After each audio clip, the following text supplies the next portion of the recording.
The Middle Paleolithic period is said to have occurred approximately 200,000 to 45,000 years ago, while the Upper Paleolithic period happened some 50,000 to 40,000 years ago. These eras are so far back in the timeline that it is hard for the normal person to even comprehend just how long ago these periods have taken place.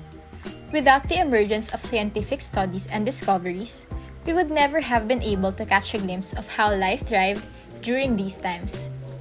Improvements in technology and constant efforts from scientists made it possible to learn about the Middle and Upper Paleolithic periods and the structures of life that prospered with it. Numerous scientific discoveries have been dated back to this era.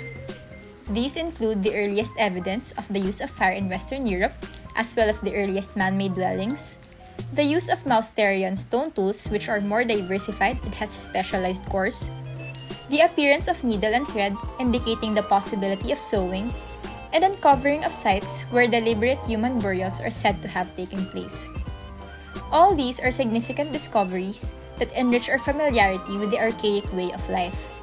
But perhaps the top scientific discovery of this era is the arrival of anatomically modern humans that eventuated the gradual disappearance of the Neanderthals. These modern humans are said to have interbred with the Neanderthals and eventually replaced them. The modern humans flourished through the transition from Middle to Upper Paleolithic and initiated a major demographic shift. This is a very compelling discovery as it directly points out a specific time in our long history when the first of our kind began living on the face of the earth. It gives us the opportunity to become more critical in evaluating how life transpired during the Middle and Upper Paleolithic period, given the complexities of that time, and associate this to how we arrived in a systematic way that we live our lives today.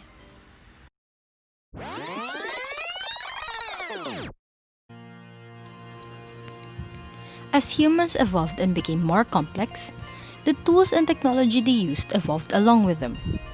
During the Middle Paleolithic era, the Mousterian industry was developed.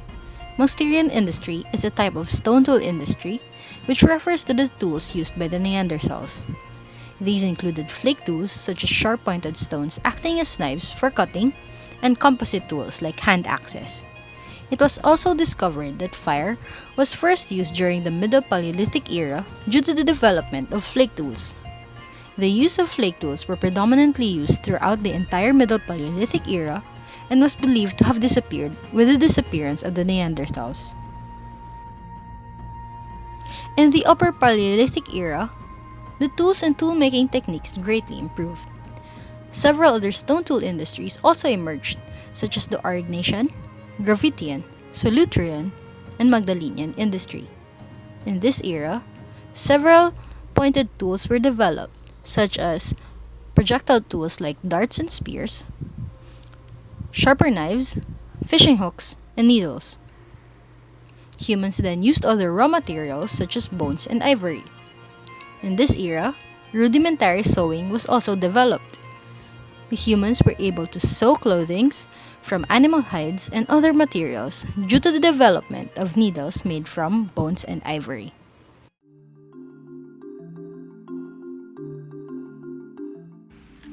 Progressing to the Middle Paleolithic era, people shifted to a communal way of living that allowed them to share resources, knowledge, and skills. It was during this time that cumulative culture began to rise. Groups of people sharing technological know-how, tinkering with the past successes of others, and collectively producing tools to make hunting and gathering easier. Furthermore, as the rise of such culture resulted in more efficient ways of acquiring resources, these groups of people started to form settlements in the form of campsites, and usually near bodies of water. However, it was only during the Upper Paleolithic era where evidence of organized settlements were found, implying that individuals had only formally come together to form societies during the Late Stone Age. So, during the Upper Paleolithic era, people lived in small egalitarian societies. The small population was due to the constraints of available resources, since this was before the advent of agriculture. Acquisition of food was done through collective hunting and gathering, which is why they had to move from place to place at different times of the year. to exploit different food sources. Nonetheless, despite the small number of people, they were still able to facilitate an equal division of labor and manage to secure their community. Cumulative culture continued to rise during this era, and in turn, with the continuous development of technologies, these small egalitarian societies began to expand and shift into larger, more complex societies that settled into one place for a longer period of time. These information about early societies were mostly inferred by anthropologists through drawing analogies to modern hunter-gatherer groups and by interpreting cave art which depicts group hunting.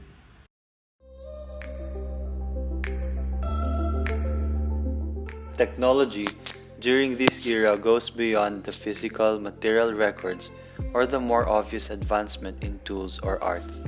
The intangible know-how side of it is also reflected by the early humans' capacity to make, utilize, and develop these said tools, as can be inferred from the technological footprints they left behind. We have identified the top scientific discovery of this era to be the arrival of anatomically modern humans, or the rise of Homo sapiens species. Technological advancement is linked to the dramatic changes in the people's anatomy, ecology, adaptation over the years, on top of cumulative cultural development. For instance, humans evolved and were able to make sharper tools around this time, marking the beginning of hunting, and hunting became a significant part of these small bands to support and maintain their own communities. These settlements, meanwhile, allowed population growth and opened opportunities for establishment and flourishing of different cultural practices such as making art and holding religious rituals. This era of transition witnessed the emergence of more complex social life in different settlement locations as people started living in small communities. With this, knowledge was more easily accumulated and preserved, paving the way to producing more advanced and more sophisticated technologies. These advancements compelled populations to strengthen their hunting and gathering practices, with some groups even dispersing in search of new places to settle in, thus further widening the range of habitats. People started to adapt to more complex and real-time technological and cultural shifts and challenges because and for technology. Technology, it is safe to say, is a product of many different biocultural factors and at the same time a significant component to human evolution.